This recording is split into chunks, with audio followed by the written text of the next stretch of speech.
નમસ્કાર, દિલોક સત્તા શોમાં આપનું સ્વાગત છે. મતાધિકાર નાગરિકનો વિશેષ અધિકાર કહેવાય છે, તેમજ ફરજ પણ. વિશેષ અધિકાર એ અર્થમાં કે નાગરિક જે રાજકીય ઘટકમાં વસે છે ત્યાં શાસકોની પસંદગી કરવાનો તેને હક હોય છે.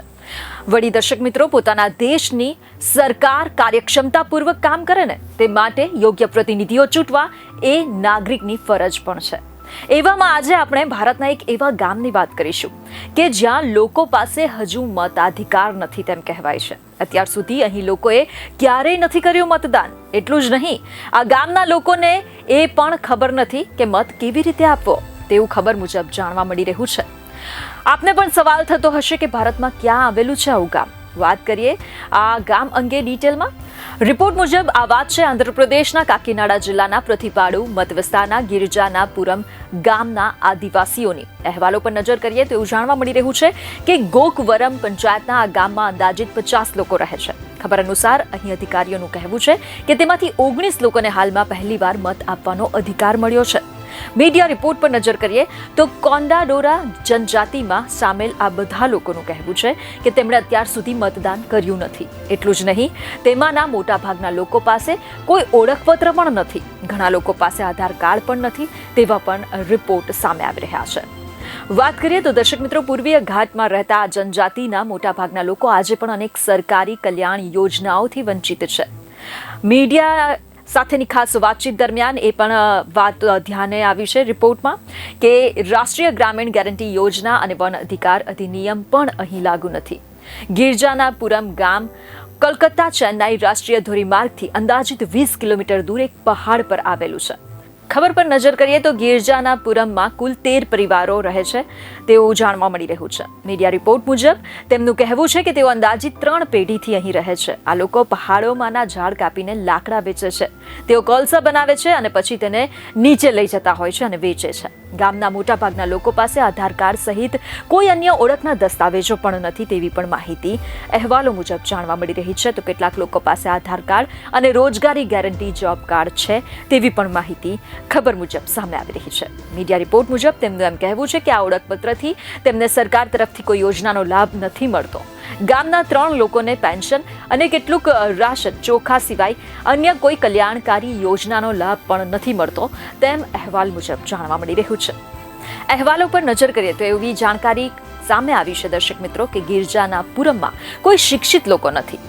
અહીંના લોકોનું કહેવું છે કે તેઓ અને તેમના બાળકો ક્યારેય શાળાએ પણ નથી ગયા. ગામમાં પરણીને આવેલ 2 મહિલાઓ 7મા અને 5મા ધોરણમાં ભણતા હતા. બાળકો સ્કૂલે જતા નથી કારણ કે અહીં શાળા કે આંગણવાડી કશું જ નથી. મીડિયા અહેવાલ પર નજર કરીએ તો એવી જાણકારી સામે આવી છે કે ગિરજાનાપુરમના લોકોનું એમ કહેવું છે કે 1952થી અત્યાર સુધી અહીં ચૂંટણી થતી આવી છે પરંતુ તેમણે એક વાર પણ મત નથી આપ્યો. 50 અને 60 વર્ષના વડીલોએ પણ આ જ વાત મીડિયા સાથેની વાતચીત દરમિયાન જણાવી હોવાના રિપોર્ટ છે. અહેવાલો મુજબ ગ્રામજનોનું એમ કહેવું છે કે અમને અહીં 40 વર્ષ થયા. મારા પાસે કે મારા બાળકો પાસે મતનો અધિકાર નથી. અમે ઘણી વાર પૂછ્યું છે.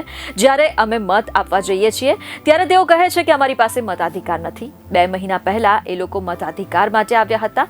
તેમણે ફોટા પણ માંગ્યા હતા. એટલે સુધી કે અહેવાલો પર નજર કરીએ તો યુવાઓનું એમ કહેવું છે કે તેમની પાસે મત આપવાનો અધિકાર નથી. મીડિયા સાથેની વાતચીતમાં ગ્રામજનોએ એમ જણાવ્યું કે હું વૃદ્ધ થયો છું.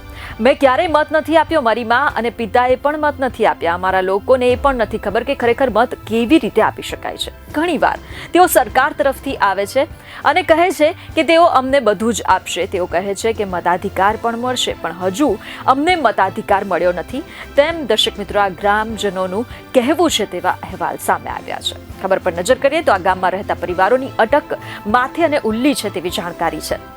મીડિયા રિપોર્ટ અનુસાર ગિરજાનાપુરમના યુવાઓ સાથે લગ્ન કર્યા બાદ સ્થળાંતરિત થયેલ કેટલીક મહિલાઓનું એમ કહેવું છે કે તેમણે પોતાના ગૃહનગરમાં મતદાન કર્યું છે. અહેવાલો મુજબ ગિરજાનાપુરમના ગ્રામીણોનું કહેવું છે કે તેમને ખબર નથી કે મુખ્યમંત્રી પણ કોણ છે. તેઓ એવું પણ કહે છે કે તેમને રાજકીય પાર્ટીના નામ પણ નથી ખબર. અહીંના મોટાભાગના બાળકોનો જન્મ પણ ઘરે જ થાય છે તેવી માહિતી પણ ખબરોમાં છે. કેટલીક ગર્ભવતી મહિલાઓની ડિલિવરી હોસ્પિટલમાં પણ થતી હોય છે. અમુક લોકોનું બેંક ખાતું ટાઉનમાં આવેલું છે તેવી પણ માહિતી સામે આવી છે. રિપોર્ટ અનુસાર તેમનું કહેવું છે કે તેઓ વીઆરઓ સિવાય કોઈ પણ સરકારી અધિકારીઓને નથી જાણતા. ખબર પર નજર કરીએ તો પેન્શન માટે અહીં વૃદ્ધ લોકો પણ ઠેર ઠેર ભટકી રહ્યા હોવાની માહિતી છે. આ ગ્રામજનોની માંગ શું છે તેની પર નજર કરીએ તો રિપોર્ટ અનુસાર ગ્રામજનોનું કહેવું છે કે અમારી માંગ એ છે કે તેઓ ઘર બનાવી આપે અને પીવાનું પાણી આપે. અમે અધિકારીઓને કહ્યું છે કે તેઓ જો આંગણવાડી કેન્દ્ર સ્થાપી આપે તો ઘણું સારું રહેશે. જો કે તેમણે હજુ સુધી કોઈ પ્રતિક્રિયા આપી નથી. અહેવાલો પર નજર કરીએ તો તેમનું કહેવું છે કે વૃદ્ધોને પેન્શન માટે પહાડોથી નીચે જવું પડે છે. આથી તેમની માંગ છે કે પહાડની ઉપર જ વ્યવસ્થા કરવામાં આવે. આ મામલે અધિકારીઓનું શું કહેવું છે તેની પર નજર કરીએ તો કેટલાક મહિના પહેલા સોશિયલ મીડિયાના માધ્યમથી એ વાત સામે આવી હતી કે આ વિસ્તારમાં રહેતા ગિરજાનાપુરમના ડોંડાડોરા આદિવાસીઓ પાસે મતાધિકાર નથી. તેના પર પ્રતિપાડુ વિધાનસભા મત વિસ્તારના રિટર્નિંગ ઓફિસર અને નાયબ કલેક્ટર એ શ્રીનિવાસ રાવે મીડિયાને એમ જણાવ્યું કે તાજેતરમાં પાત્રતા ધરાવતા લોકોની ઓળખ કરીને 19 લોકોને મતદાનના રૂપમાં સામેલ કર્યા છે. આગામી ચૂંટણીમાં તેમને મત આપવાનો મોકો મળશે. આટલા વર્ષોથી તેમને મતાધિકારથી પણ નજરઅંદાજ કરવામાં આવ્યા છે. અમને લાગે છે કે તેમને એટલે નજરઅંદાજ કરાયા હશે કારણ કે કેટલાક પાસે આધાર કાર્ડ પણ નથી અને તેમની પાસે માહિતી પણ નથી. હવે અમે તેમને જલ્દી ચૂંટણી કાર્ડ આપશું જેથી તેઓ દરેક ચૂંટણીમાં મતદાન કરી શકે. તેમના નામ 22 જાન્યુઆરીએ ચૂંટણી પંચે જાહેર કરેલ મતદાન સૂચિમાં છે. જો કે તેમને હજુ સુધી મતદાન ઓળખપત્ર મળ્યા નથી. આથી ફેબ્રુઆરીના અંત સુધીમાં એ આદિવાસી ગામના લોકોને ખબર ન હતી કે તેમનું નામ મતદાતા સૂચિમાં છે. ઓળખપત્ર વિતરિત કરવામાં મોડું થયું છે અને તેમને જલ્દી તેમની પાસે પહોંચાડી દેવાશે. સંબંધિત અધિકારીઓ બધી યોજનાઓનો લાભ તેમને મળે તેના માટે કામ કરશે તેમ તેમણે જણાવ્યું હોવાના મીડિયા રિપોર્ટ સામે આવ્યા છે. શું કહેશો દર્શક મિત્રો આ અંગે કમેન્ટ કરીને ચોક્કસથી જણાવજો. બીજી અનેક ખબરો સાથે ફરી મળીશું. ધન્યવાદ.